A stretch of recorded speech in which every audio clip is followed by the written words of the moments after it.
দ্বিতীয় দফার ভোটের আগে গোঘাটে আক্রান্ত মিতালি বাগ। সোমবার সকালে অভিষেক বন্দ্যোপাধ্যায়ের সভায় যাওয়ার আগেই তার উপর হামলা চালানো হয়। অভিযোগ, বিজেপি আশ্রিত দুষ্কৃতীরা তার গাড়ির কাচ ভাঙচুর করে।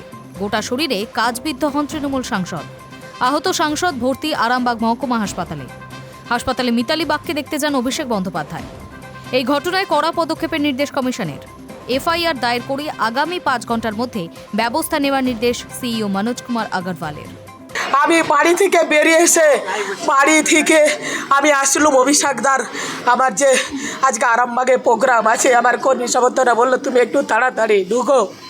আমি একটু তাড়াতাড়ি আসছিলাম, সেইখানে অ্যাটাক করে দেখুন গোটা গায়ে, আমার একদম গোটা গায়ে যে ভাবে গোটা আমার গাড়ি দেখুন, আমি কোনো রকমভাবে আমার প্রাণটা বেঁচেছে।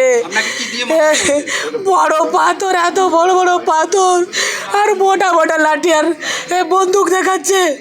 আমার সিকিউরিটি বলছে ছেড়ে দেন, সিকিউরিটিকে বলছে তুই নাম, তোকে বেড়ে ফেলবো। তিনি আরও বলেন, অমিত শাহ উল্টে মারধরের হুমকি দিয়ে গেছেন, হিমন্ত বিশ্ব শর্মাও হুমকি দিয়ে গেছেন। সেই কারণে বিজেপি কর্মী সমর্থকেরা হামলা করছে আমার ওপর। যদিও হামলার অভিযোগ অস্বীকার করেছে গেরুয়া শিবির। এই ঘটনার নেপথ্যে তৃণমূলের গোষ্ঠী কোন্দলকেই দেখছে তারা।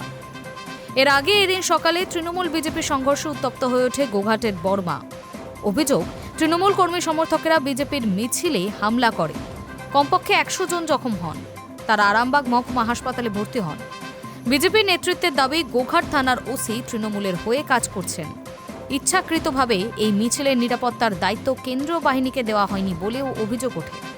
এই ঘটনার কয়েক ঘন্টা পরই আক্রান্ত সাংসদ। এই ঘটনায় কড়া পদক্ষেপের নির্দেশ নির্বাচন কমিশনের।